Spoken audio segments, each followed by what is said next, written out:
The mountain peak rose like a cathedral spire against the black Afghan sky, its slopes glazed with ice that reflected the pale moonlight. Wind howled through the ravine below, carrying flurries of snow that stung exposed skin like tiny needles. Captain Arya Hale crouched behind a boulder outcropping, her breath forming ghostly plumes in the sub-zero air. Through her night vision scope, she watched the compound 200 meters downslope, where American hostages had been held for 17 days. SEAL Team 12 moved in, practicing silence through the darkness, shadows among shadows. Lieutenant Derek Mason led the point element, his hand signals precise and economical. Behind him, Chief Petty Officer Brandon Wolf and Petty Officer First Class Jake Mercer covered the flanks, while 3 more operators swept the rear. They had trained for this mission profile 100 times, but actual combat always carried variables that no training could predict. Arya shifted her weight, feeling the familiar ache in her left shoulder, where shrapnel still lived beneath the skin. 3 years ago, she had been Night Wraith, the most lethal sniper in Joint Special Operations Command. 63 confirmed kills across 4 continents, including a shot at 400 meters through a sandstorm that military instructors still taught as impossible. Then came the mission in Syria, where her spotter, Sergeant Thomas Brighton, died because she had called the wrong target priority. She could still hear the explosion, still see his body launched through the air like a broken doll. She had resigned 48 hours after his funeral despite protests from her commanding officers. The nightmares made sleep impossible. The guilt made living nearly as difficult. For 3 years, she had worked as a private security consultant, training others but never pulling a trigger herself. When JSOF requested her services for this hostage rescue, due to personnel shortages during the holiday season, she had agreed only because they promised her role would be strictly advisory, observation, and intelligence only. But the mountain had other plans. Mason's voice crackled through the encrypted radio net. Overwatch, this is ground element. We have visual confirmation on the hostages. 3 individuals, appears they're mobile. Compound security is lighter than expected. 6 guards visible. Arya pressed her transmit button. Copy, ground element. Thermal scans show 12 heat signatures total in the compound. 6 more are inside the main structure. Wind is gusting northwest at 15 knots. Recommend you adjust approach vector. Roger that, Overwatch. She watched through her scope as the SEAL team adjusted their formation, moving like water around obstacles. They were good, very good. But something gnawed at the edge of her consciousness, a premonition she had learned never to ignore during her operational years. The compound was too quiet, the guards too relaxed. The whole setup felt wrong, like a stage set waiting for actors to enter. Then she saw it through her thermal optics movement in the ridgeline 300 meters north of the CL's position. Multiple heat signatures, at least 20, maybe more, spreading out in a tactical formation that spoke of professional military training. This was not a ragtag militia. These were soldiers, well equipped and disciplined. Ground element. Her voice cut through the radio net with urgent precision. Abort. Abort. You have hostile forces moving to your north. Estimate 2 dozen plus. I repeat, this is an ambush. Mason's response came immediately. Copy. Overwatch. Breaking contact now. But it was already too late. The night erupted with muzzle flashes from 3 directions simultaneously. The ambush had been perfectly coordinated. Whoever planned this had known the SEALs were coming and had prepared a kill box designed to trap them in the narrow ravine, with no cover and no escape routes. Arya watched in horror as tracer rounds drew burning lines through the darkness, converging on the SEAL team's position. Explosions bloomed orange and red as rocket-propelled grenades impacted around them. She could hear the staccato bark of automatic weapons fire, the deeper boom of grenades, the sharp crack of high, velocity rifle rounds passing close overhead, ground element taking heavy fire. Mason's voice remained steady despite the chaos she could hear in the background. "We have 3 wounded. Need immediate KSV," attempting to reach the rally point. Arya was already moving, abandoning her observation post and racing down the mountainside toward the firefight. Her advisory role had just ended. These men were going to die unless someone intervened, and she was the only one in position to help. Blood pounded in her ears, matching the rhythm of her boots against frozen stone. She had sworn she would never fight again, never put herself in a position where her decisions could cost another teammate their life. But some oaths were meant to be broken when honor demanded it. The enemy had chosen their ambush site with ruthless efficiency. The ravine funneled the SEAL team into a natural kill zone barely 50 meters wide, with steep walls on both sides and no cover except scattered boulders that offered inadequate protection against the volume of fire being directed at them. Arya slid behind a rock formation at the southern edge of the firefight and assessed the tactical situation with the cold clarity that had made her legendary. The hostile force was not some poorly trained insurgent group. These fighters moved with coordinated discipline, maintaining proper spacing and fire control. They had modern optics, night vision capabilities, and were employing suppressing fire while maneuvering elements attempted to flank the trapped CLs. Worse, she spotted a quadcopter drone hovering above the battlefield, its thermal camera no doubt feeding targeting data to the enemy commander. Through the chaos, she located the SEAL team pinned down behind an outcropping of volcanic rock about 80 meters from her position. Mason was barking orders while simultaneously applying pressure to Chief Wolf's leg wound. 2 other operators were down, one motionless, the other clutching his abdomen and clearly in shock. The remaining SEALs were returning fire, but they were running low on ammunition and had no way to break out of the kill box. Arya raised her M4 rifle and began engaging targets, her muscle memory taking over despite the 3-year absence from combat. Double tap, shift, aim, double tap again. 2 enemy fighters dropped before the others realized they were taking fire from an unexpected direction. The momentary confusion bought the SEALs precious seconds to reposition. "Overwatch, is that you laying down fire from the south?" Mason's voice carried a note of desperate hope. "Affirm. I'm moving to your position. Keep their heads down." She sprinted across open ground, knowing that every second of exposure could be her last. Bullets whined past her, striking sparks off stone. A rocket-propelled grenade detonated 10 meters to her left, the concussion wave slamming into her like an invisible fist. She felt something wet and hot spray across her face and realized shrapnel had opened a gash above her right eyebrow. Blood immediately began streaming into her eye, blurring her vision. No time to stop. Keep moving. She dove behind the boulder, where Mason had established his defensive position, landing hard enough to drive the air from her lungs. The CL lieutenant looked at her with surprise that quickly shifted to grim determination. "Didn't know advisory personnel were authorized to join the party," he said, his attempt at humor falling flat in the circumstances. "I'm revising my job description," Arya said. Arya wiped blood from her face and performed a rapid assessment of their situation. 3 CLs down, 4 still combat effective, but running low on ammunition. No functioning long-range communications due to electronic jamming. The enemy was preparing for a final assault. She could see them massing for a coordinated push.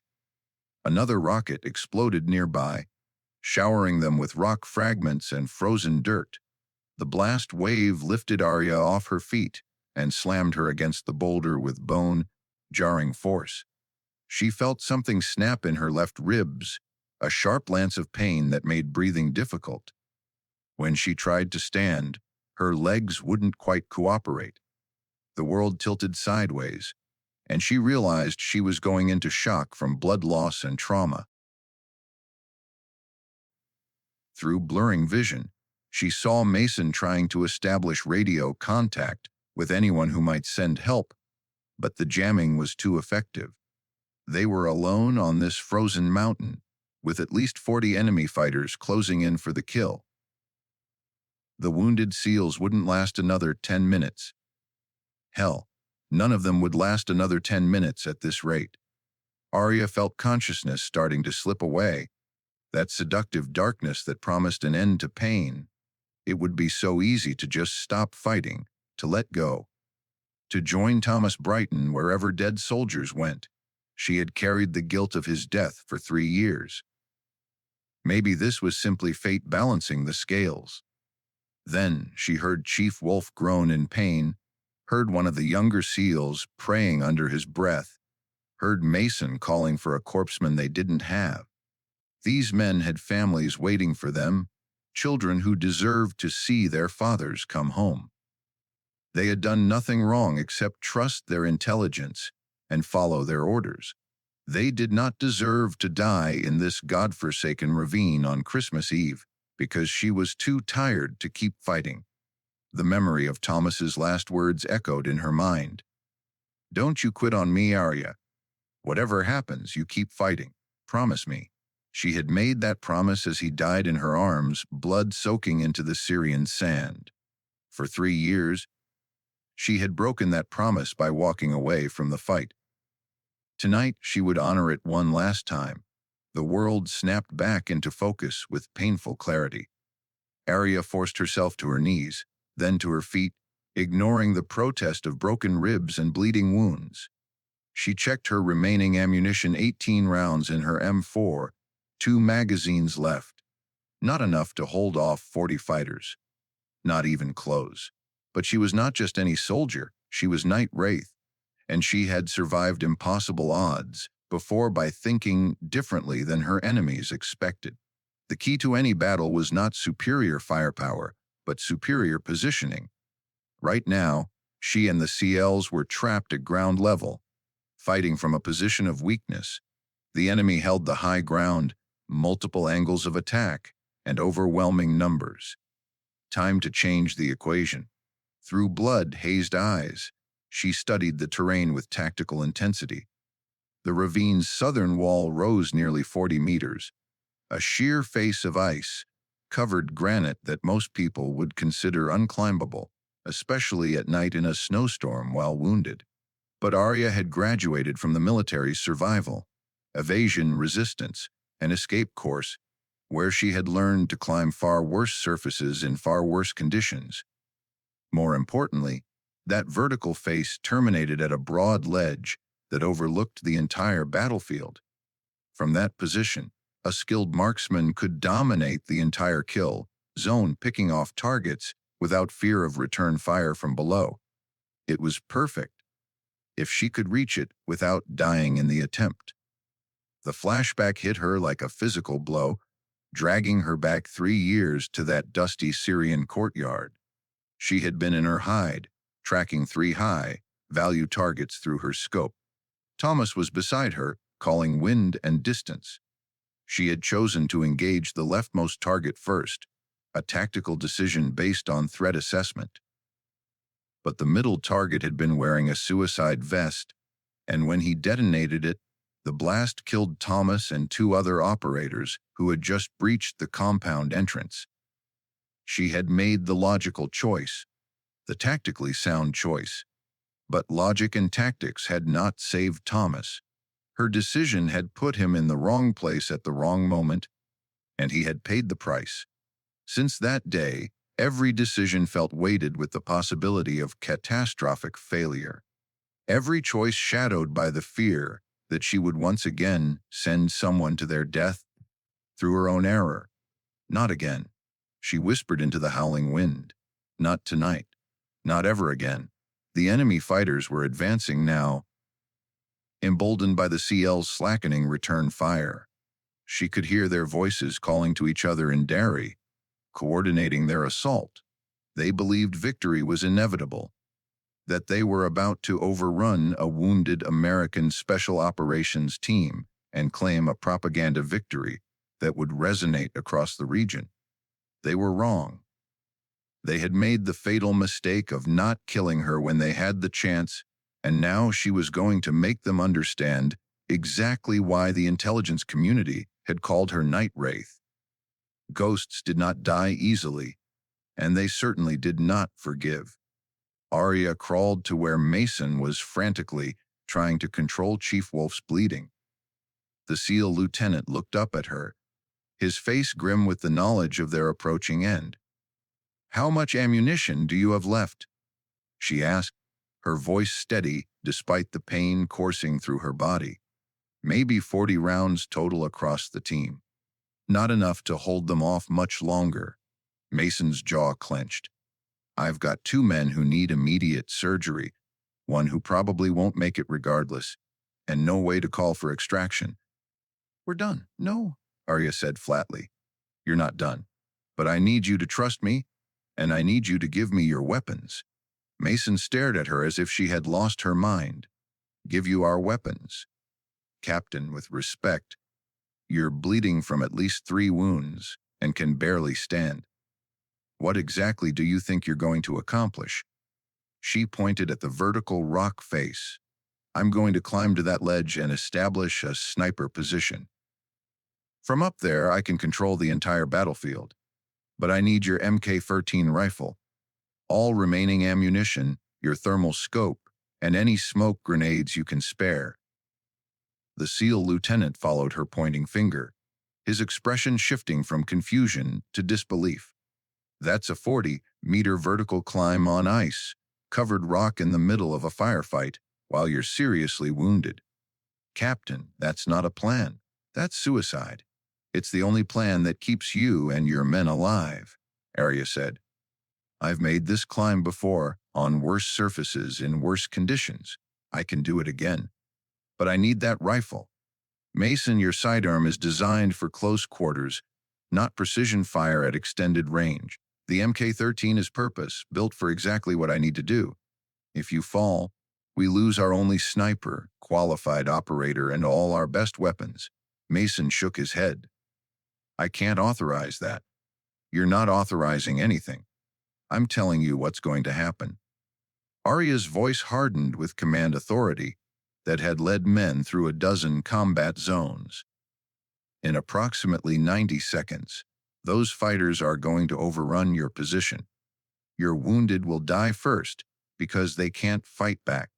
Then the rest of you will be killed or captured, and I promise you that capture is worse. I have seen what these people do to prisoners. You do not want that fate for yourself or your men." She leaned closer, making sure he could see the absolute certainty in her eyes, despite the blood and pain. "Or you can give me that rifle and trust that I'm about to remind the enemy why they used to whisper my name in the dark. Your choice, Lieutenant. Make it now." For 3 heartbeats, Mason wrestled with the decision, his tactical training warring against the desperate reality of their situation. Then he reached for the MK-13 Mod 7 sniper rifle secured across his back, his hands trembling slightly as he unfastened the retention straps. "If anyone can pull this off, it would be you," he said quietly, passing her the weapon. The rifle was heavy, familiar, like greeting an old friend she had not seen in years. "But, Captain, you need to understand something. If you die up there, I will never forgive myself for letting you try." "Then I guess I better not die," Arya said. She checked the rifle's action, verified the magazine was seated properly, and adjusted the scope's eye relief. Everything felt right, as if the weapon had been waiting for her to return. She took the 3 additional magazines Mason offered, each loaded with match-grade 300 Winchester Magnum ammunition designed for extreme-range precision shooting. Petty Officer Jake Mercer, one of the remaining combat-effective SEALs, crawled over with 2 smoke grenades and a thermal imaging monocular. His face was blackened with dirt and cordite residue, but his eyes remained sharp with combat focus. Ma'am, I'm not sure if you remember me, but you taught a precision rifle course I attended 4 years ago at Fort Benning. You told us that the difference between a good sniper and a great sniper wasn't physical skill. It was the absolute refusal to accept defeat. He pressed the equipment into her hands. Don't accept defeat tonight.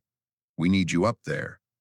Arya felt something crack in the armor she had built around herself since Thomas's death. These men believed in her, trusted her, were willing to bet their lives on her ability to accomplish the impossible. That faith was both humbling and terrifying, because faith could be betrayed and trust could be broken through simple human error. But there was no more time for doubt. An enemy machine gun opened fire from the northern ridgeline, tracers stitching across their position. Mason and his remaining able-bodied operators returned fire, but their ammunition situation was becoming critical. The assault would come within minutes, and when it did, no amount of courage would save them from overwhelming numbers. Arya slung the Mk-13 across her back along with her M4, secured the extra magazines in her vest pouches, and clipped the thermal monocular to her helmet. She checked her climbing gloves, making sure they were secure, then looked up at the vertical face she was about to ascend. Ice gleamed in the moonlight, beautiful and lethal. The wind had picked up, gusting hard enough to make the climb exponentially more dangerous. As she moved toward the base of the cliff, Chief Wolf called out weakly from where he lay with his wounded leg elevated. "Hey, Captain, when you get up there and start dropping those bastards, save one for me, would you?" She looked back at the wounded SEAL, saw the pain in his eyes but also the defiant humor that kept operators sane in the worst situations. "I'll save you too, Chief. Merry Christmas. Merry Christmas, Night Wraith. Give them hell." With those words echoing in her ears, Arya began to climb. Her injured left side screamed in protest as she reached for the first handhold, her broken ribs grinding together with every movement. Blood from her head wound dripped steadily, freezing in the sub-zero temperature before it could fall. She ignored the pain through practiced mental discipline, compartmentalizing everything except the immediate task of finding the next grip, the next foothold, the next meter of elevation. The rock was treacherous, covered with a thin layer of ice that broke away under her weight. Twice in the first 10 meters she nearly fell, saved only by desperate lunges for more secure holds. Below her, she could hear the intensifying firefight as the enemy pressed their assault. Mason and his team were down to their last magazines, firing in controlled bursts to conserve ammunition. At 20 meters up, her left hand slipped. She swung outward, held only by her right hand and the precarious purchase of her boot toes in a narrow crack. For a sickening moment, she hung suspended over empty space, the weight of her weapons and ammunition trying to pull her down. Her shoulder joint screamed as it took her full body weight. Through the pain, she heard Thomas's voice again, that last moment in Syria as his life bled into the sand. "Don't quit on me, Arya. Whatever happens, you keep fighting." With a roar of pure determination, she swung her left hand up and caught a jagged outcropping. Her fingers were going numb from cold. But she pulled herself back against the rock face and continued climbing. 25 meters, 30 meters. The ledge was still 10 meters above, but she could see it clearly now, a natural platform roughly 3 meters wide and deep enough to provide cover from return fire. Then she heard voices directly above her. 2 enemy fighters had positioned themselves on the ledge, using it as an observation post to coordinate their assault. She could see their boots just over the lip of rock, could hear them speaking urgently into radios. If they looked down, they would see her clinging to the rock face like an insect, completely vulnerable. Arya stopped moving, pressing herself flat against the cold stone. Her muscles trembled with exhaustion and adrenaline. Slowly, carefully, she reached for the sidearm holstered at her thigh. A pistol was not ideal for this situation, but she had no other option. If she tried to unsling the rifle while hanging from the cliff, she would certainly fall. One of the fighters above laughed at something his companion said. They were relaxed, confident in their imminent victory, unaware that death hung just below them on the rock face. Arya drew her weapon and thumbed off the safety, then resumed climbing with her left hand while keeping the pistol ready in her right. 3 meters from the top. 2 meters. She could see the fighters clearly now through the darkness. 2 young men in winter camouflage, carrying AK pattern rifles. Neither was looking in her direction, both focused on the firefight below. With her last reserves of strength, Arya pulled herself up and onto the ledge in one explosive movement. The nearest fighter started to turn, his reflexes quick but not quick enough. She put 2 rounds center, mass before his weapon could come fully around. The second fighter managed to raise his rifle, but she shot him through the throat before he could cry out a warning. Both men collapsed without alerting their comrades below. Arya dragged their bodies behind a boulder, then took a moment to orient herself. The ledge was perfect, even better than she had hoped. She had clear lines of sight across the entire battlefield, could see both the trapped SEAL team and the enemy forces massing for their final assault. Wind here was stronger but consistent, which she could compensate for. She unslung the Mk-13, deployed its bipod, and settled into a proper shooting position. Through the rifle's scope, the battlefield resolved into crystalline clarity. She counted 53 enemy fighters, most clustered in 3 main groups, preparing to advance. Their commander was visible near the center group, distinguished by his gestures and the way others deferred to him. Arya's training took over, shutting down unnecessary emotion, focusing her consciousness into the pure mechanics of precision shooting. Range to nearest target 240 meters. Wind from the northwest at 18 knots, gusting to 25. Temperature -12 Celsius. Barometric pressure standard for this altitude.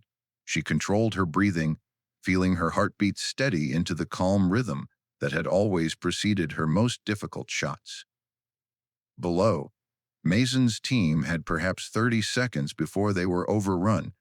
She had to disrupt the assault, had to create enough chaos and casualties to break the enemy's momentum. Arya placed her crosshairs on the enemy commander's head. At this range, with this rifle, in these conditions, the shot was well within her capability. But killing the commander first might cause the remaining fighters to scatter or surrender, ending the fight quickly. Or it might enrage them into a suicide assault that would overwhelm the exhausted SEALs before she could kill enough of them. For a fraction of a second, she hesitated, remembering Syria and the choice that had cost Thomas his life. Choose the wrong target priority and men die. Choose correctly and men live. The weight of that decision pressed down on her like the cold mountain air. Then she remembered something Thomas had told her during their last training session together. Stop second, guessing yourself, Arya. You have the best tactical instincts of anyone I've ever worked with. Trust yourself. The moment you start doubting is the moment you fail. Arya made her decision. She shifted her aim to the lead fighter in the nearest assault group, a large man carrying a machine gun. Kill him first, disrupt the immediate threat to Mason's position, work outward from there. Methodical and efficient. Save the commander for later, once the situation was stabilized. She pressed the trigger. The rifle's report echoed across the frozen mountain like thunder, and the lead fighter dropped instantly, his machine gun clattering against stone. Before his body hit the ground, Arya had already cycled the bolt and was tracking her second target. The fighter beside the first machine gunner turned toward the sound of the shot, confusion clear in his body language. He never understood what killed him. 2 rounds, 2 kills, 4 seconds elapsed. The enemy force erupted into chaos. They had expected the SEALs to be easy prey, trapped and desperate. They had not expected precision rifle fire from an elevated position that commanded the entire battlefield. Fighters scattered, seeking cover, shouting warnings that were both too late and too vague to be useful. Arya continued her methodical work. She had learned long ago that panic was a sniper's greatest ally. Frightened soldiers made mistakes, exposed themselves at wrong moments, forgot their training in the desperation to survive. Each shot she fired amplified their fear, convinced them they were facing an entire platoon of American marksmen rather than one wounded woman on a ledge. Target 3, a fighter attempting to maneuver toward the SEAL position, dead. Target 4, a radio operator trying to call for reinforcements, dead. Target 5, a man with a rocket, propelled grenade launcher drawing a bead on Mason's boulder, dead before he could fire. The enemy commander was screaming orders now, trying to restore discipline. He directed half his fighters to suppress the ledge with automatic fire, while the other half continued the assault. It was sound tactics under the circumstances, but it required his men to expose themselves to implement. Arya capitalized on their movement, dropping 2 more fighters who broke cover too carelessly. Bullets began pinging off rocks around her position as the suppressing fire found its mark. She rolled left, relocated to a new shooting position 3 meters away, and resumed firing before they could adjust. This was the technique she had developed during her operational career, what her instructors called ghost repositioning. Never stay in one place long enough for the enemy to establish effective counter-fire. Never establish a predictable pattern of movement. She had fired 18 rounds and achieved 15 confirmed kills. The remaining enemy fighters were now pinned down in a deadly crossfire, caught between the CLs below and her position above. Mason's team had used the reprieve to reorganize, redistribute ammunition, and establish better defensive positions. She could see the SEAL lieutenant directing his men with renewed energy, no longer fighting just to delay their deaths, but actually believing they might survive. Then she heard the distinct whine of a quadcopter drone. The thermal drone she had spotted earlier was now vectoring directly toward her position, its camera undoubtedly transmitting her location to the enemy commander. In seconds, every fighter on the battlefield would know exactly where she was, and then the concentrated fire would become overwhelming. Arya tracked the drone through her scope. It was small, fast, and maneuvering erratically to avoid being shot down. Most soldiers would have found it nearly impossible to hit with a precision rifle designed for long-range accuracy, not aerial targets. But Arya had spent her career making impossible shots, and she had one crucial advantage: patience. She watched the drone's flight pattern, identifying the subtle repetition in its movements. Every 6 seconds, it made the same banking turn to adjust its camera angle. That turn required it to slow slightly, to become predictable for just a fraction of a second. She would have one chance, one shot, because the drone operator would change tactics after the first miss. 5 seconds. 4, 3. The drone began its banking turn. Arya led the target by 3 body lengths, elevated slightly to account for bullet drop at this angle, and pressed the trigger with perfect timing.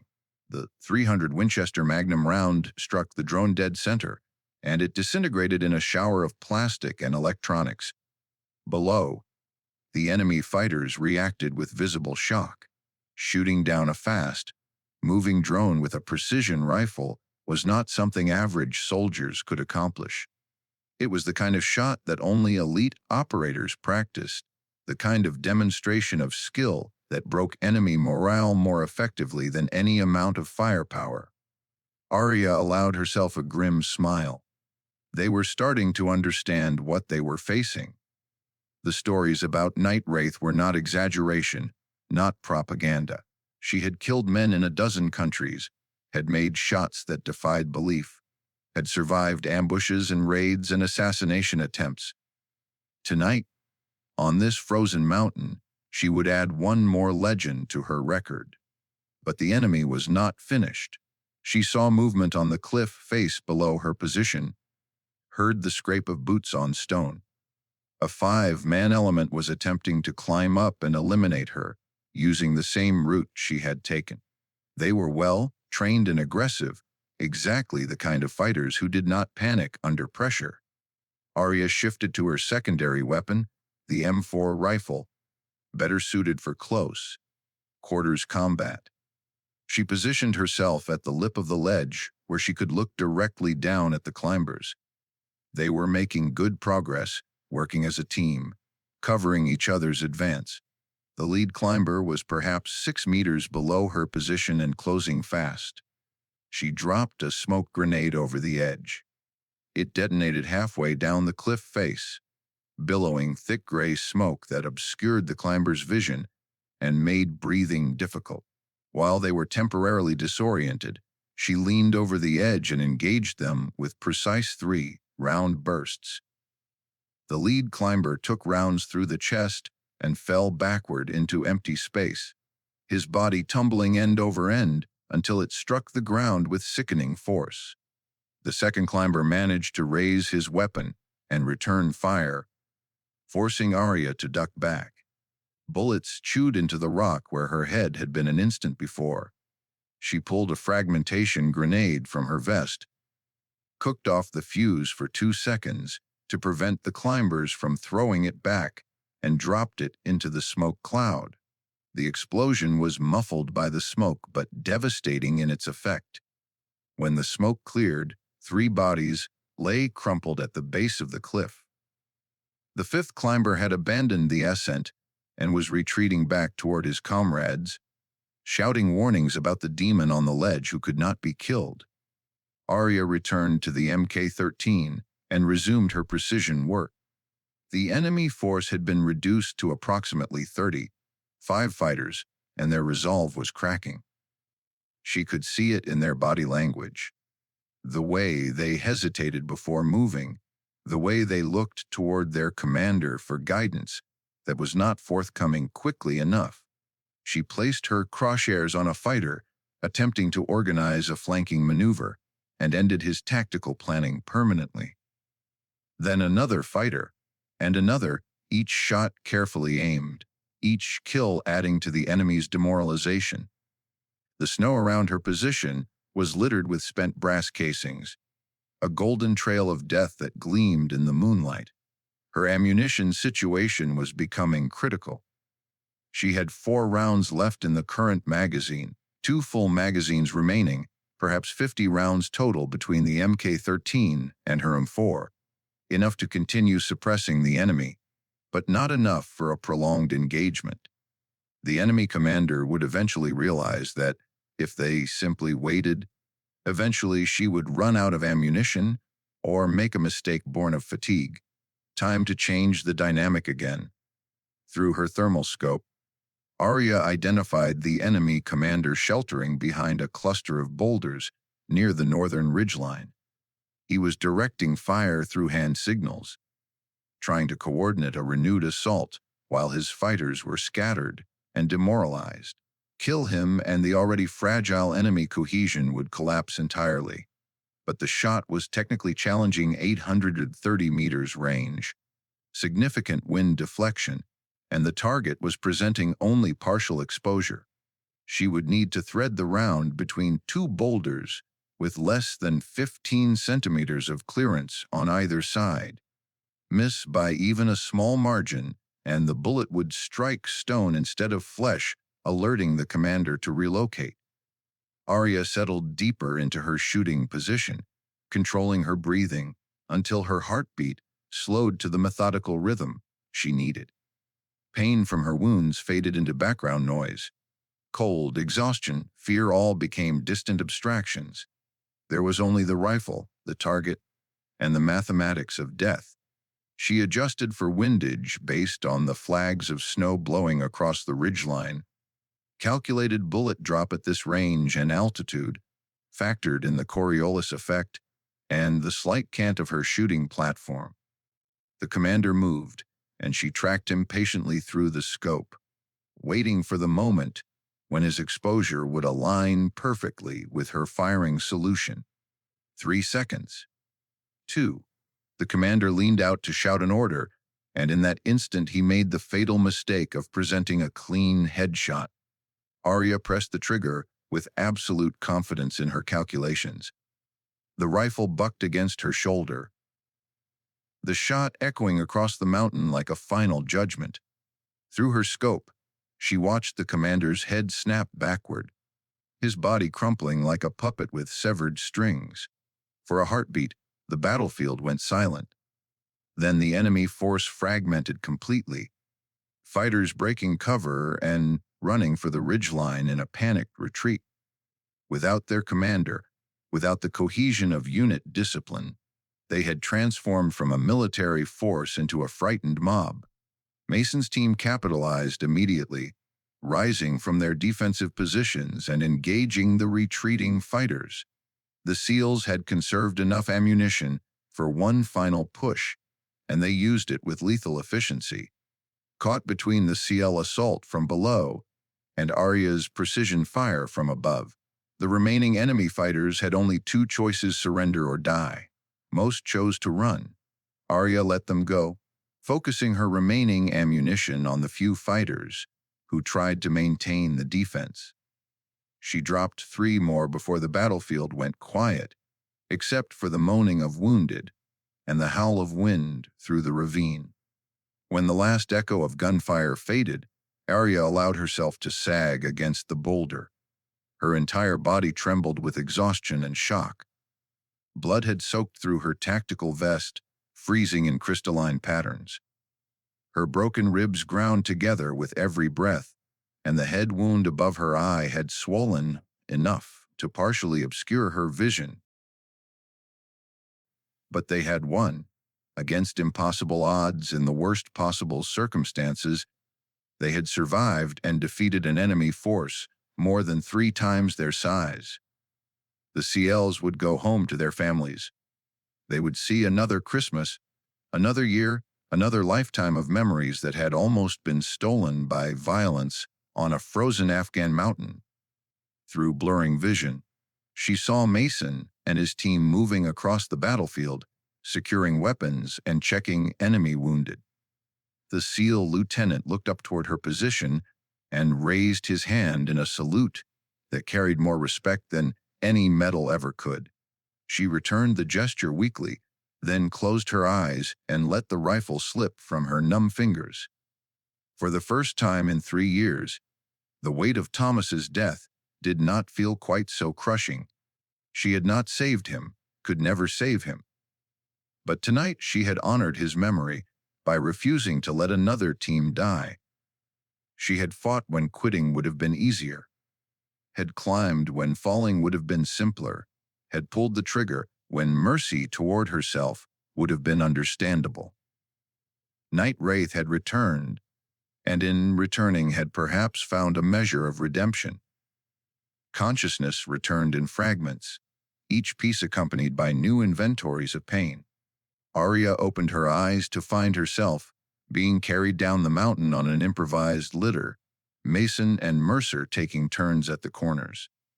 Snow fell gently now, the storm having passed, and dawn was beginning to break on the eastern horizon with soft pink light.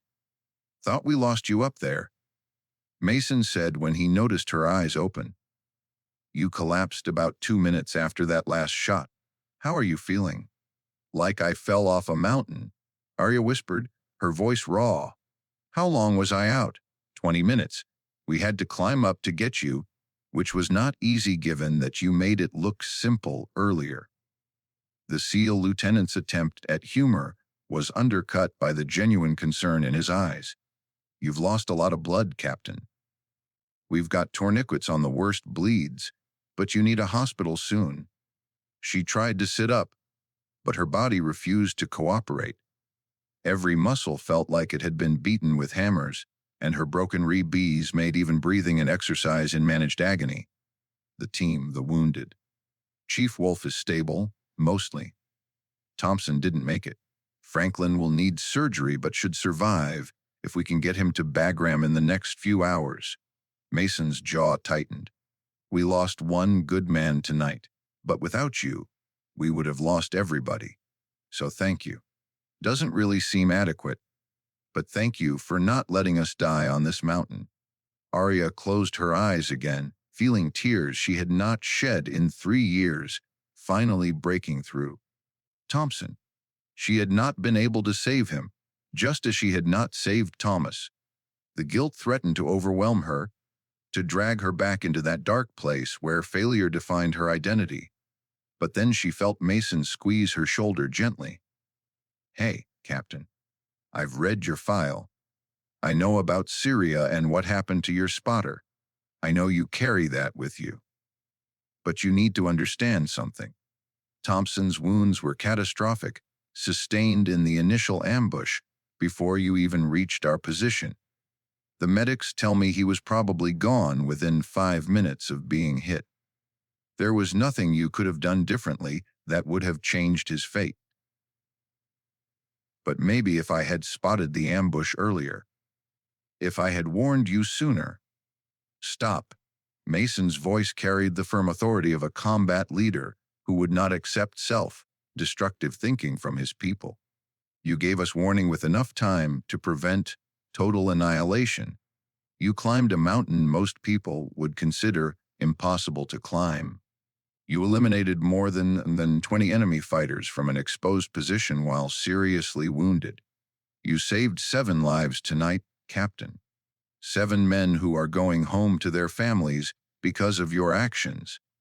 Don't dishonor their survival by fixating on the one you couldn't save. The words cut through her spiraling guilt like a knife through fog. She had spent 3 years telling herself that Thomas's death invalidated everything else she had accomplished. That one failure erased a career of successful missions. But Mason was right. Thompson's death was tragedy, but it did not negate the 7 men she had kept alive through skill and determination and sheer refusal to surrender. 7, she repeated quietly. I saved 7. Damn right you did.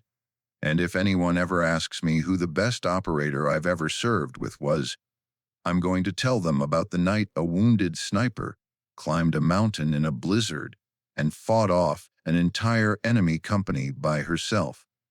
They're going to think I'm exaggerating, but I'll show them the after-action report and the medal recommendation I'm submitting as soon as we're off this rock.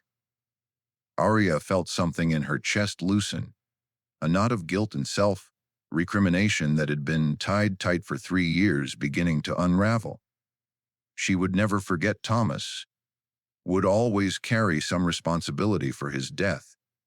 But perhaps that weight did not have to define the entirety of her identity. Perhaps she could be both a soldier who had failed once and a soldier who had succeeded many times. And perhaps the successes deserved to be weighed alongside the failure. The extraction helicopter arrived as full daylight broke across the mountain. The crew chief helped load the wounded SEALs first, then reached for Arya's litter. She waved him off and managed to stand on her own, determined to walk to the aircraft under her own power. Every step was agony, but she made it to the helicopter's door and collapsed into the troop seat with something approaching dignity.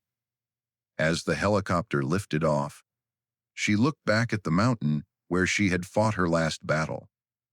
The battlefield was already disappearing under fresh snowfall, nature erasing the evidence of violence with white silence. By tomorrow, no trace would remain of the blood and death that had stained this place. It would be just another mountain in Afghanistan, beautiful and indifferent to human suffering. But Arya would remember. 7 men would remember. Their families would have them home for Christmas because of what happened on this mountain. And that was worth every drop of blood, every moment of pain, every second of terror during the climb and the fight. Chief Wolf strapped to a litter across from her, managed a weak smile. "Hey, Captain, did you save me those 2 kills like I asked?" Arya thought about the enemy commander and the climber she had killed in close combat. "I saved you 3. Merry Christmas. Best Christmas present I ever got. Thanks for keeping me alive, Night Wraith." The nickname made her flinch initially, but then she reconsidered. Night Wraith was not a monster or a murderer. It was an identity forged by necessity, by the reality that sometimes the only way to protect the innocent was through highly trained violence delivered with precision and purpose. She had tried to leave that identity behind after Thomas's death, but perhaps it was not something that could be abandoned so easily. Perhaps it was simply who she was, for better or worse a weapon aimed at the wicked, a shield for those who could not defend themselves, a ghost who walked between the worlds of civilization and warfare to ensure the former could exist without the latter destroying it. The helicopter banked toward Bagram Air Base, leaving the mountain behind. Through the window, Arya watched the sun rise fully over Afghanistan, painting the snow-covered peaks in shades of gold and rose. It was Christmas morning, and somewhere back home, families were opening presents and drinking coffee and celebrating the holiday in warmth and safety. They would never know about the mountain, would never hear the story of what happened here. That was fine. Most of the work done by people like her happened in shadows, unknown and unacknowledged. But knowing that those families could enjoy their Christmas in peace, that children could grow up without losing their fathers to violence on a frozen mountain, that was reward enough. Arya closed her eyes and let the helicopter's vibration lull her toward something resembling rest. She was not sure what would happen next, whether she would return to active duty or resume her civilian work. But whatever she decided, she would make the choice without the crushing weight of unresolved guilt. Thomas would have wanted her to keep fighting, to keep protecting people, to keep being the operator he had believed she could be. Tonight she had honored that wish. Tomorrow she would decide what came next. For now, on this Christmas morning, simply being alive felt like miracle enough. 6 weeks later, Arya stood in the Pentagon briefing room while a 2-star general pinned the silver star to her dress uniform.